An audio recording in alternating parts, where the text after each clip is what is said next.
Octobre 1972, c'est l'épreuve de force, sans doute la plus grande épreuve de force de l'unité populaire, à l'exception évidemment du coup d'État. Elle prend la forme, cette épreuve de force, d'une grève patronale, d'une grève de la bourgeoisie. Il s'agit pour la droite et le patronat de paralyser l'économie et l'ensemble des activités économiques et sociales, et pour déconsidérer le gouvernement d'unité populaire, de frapper les couches populaires en les privant par exemple de nourriture, d'approvisionnement et de soins médicaux. Le 11 octobre, c'est le début d'une grève illimitée des transporteurs routiers. Cette initiative est immédiatement suivie par des appels analogues des professions libérales, qui concernent à la fois les commerçants, les médecins, les architectes, les avocats, les employés de banque, les propriétaires des transports en commun. Et dans certaines entreprises de production industrielle, les patrons déclarent le lock-out et arrêtent l'activité. La riposte du camp populaire va être double. D'abord, en s'appuyant sur les secteurs légalistes de l'appareil d'État, le gouvernement de l'unité populaire va procéder à la réquisition de certaines activités. Mais surtout, l'essentiel de la riposte va venir de la mobilisation populaire dans les quartiers et dans les entreprises. Dès le 15 octobre, des collectifs de travailleurs occupent certaines entreprises, reprennent la production et se dotent de nouvelles formes d'organisation qui vont s'appeler les cordons industriels. Les cordons industriels, c'est des espèces d'assemblées générales qui regroupent les délégués des entreprises d'une même zone industrielle, puis ils s'élargissent à d'autres organisations de la représentation populaire, comme les JIND, c'est-à-dire les associations de voisins, les JIND d'approvisionnement et les prix, les centres des maires, les volontaires de santé, etc. Et pour assurer le maintien des activités de production, le ravitaillement, le système de santé, les cordons industriels se coordonnent au niveau supérieur, c'est-à-dire de la localité ou d'un regroupement de localités.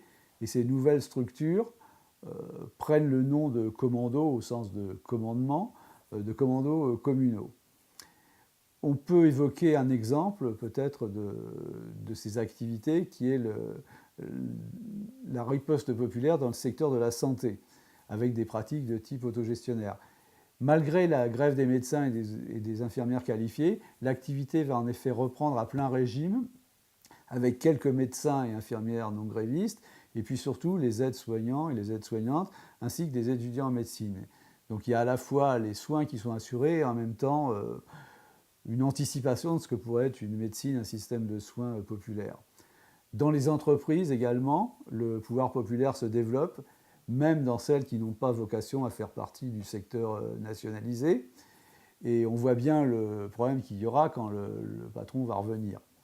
Cette expérience, donc la riposte populaire à la grève de la bourgeoisie, va considérablement modifier les mentalités et, pour tout dire, accélérer la radicalisation et la conscience politique des travailleurs chiliens.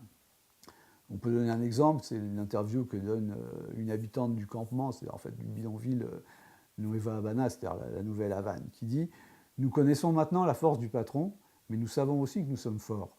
Maintenant, nous ne luttons pas seulement pour que les riches augmentent nos salaires, nous savons que nos droits s'étendent depuis le droit d'occuper l'usine à celui de la lui prendre et jusqu'à celui de la faire produire et de diriger nous-mêmes.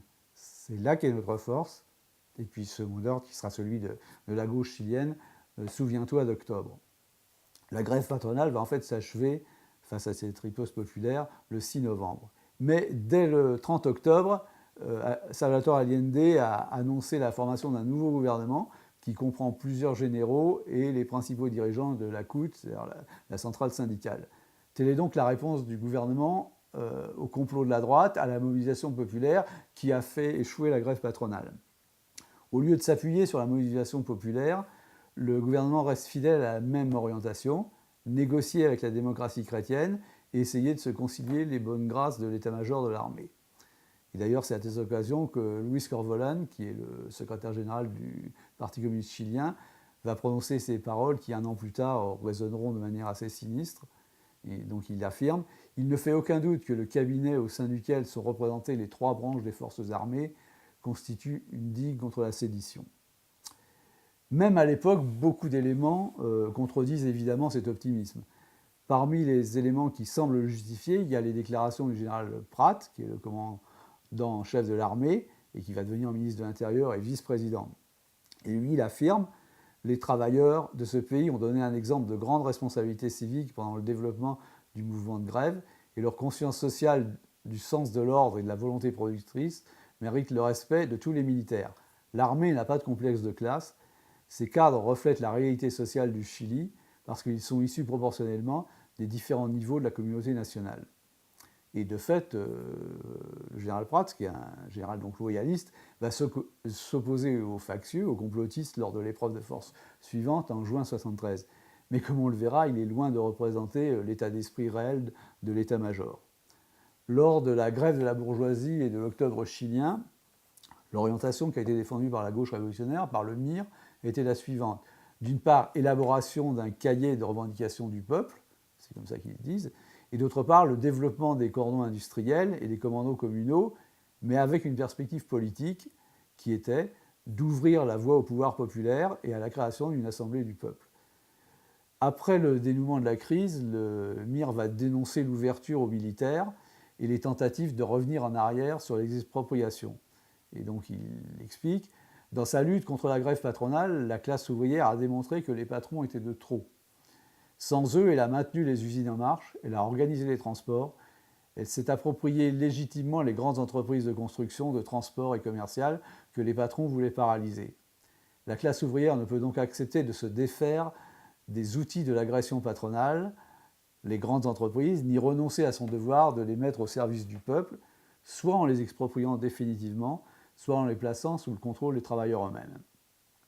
Après l'échec de sa grève, momentanément bloquée dans ses initiatives factieuses, la bourgeoisie chilienne va commencer à explorer l'option militaire après une première tentative de coup d'État en juin 1973, ce qui fera l'objet de la vidéo suivante.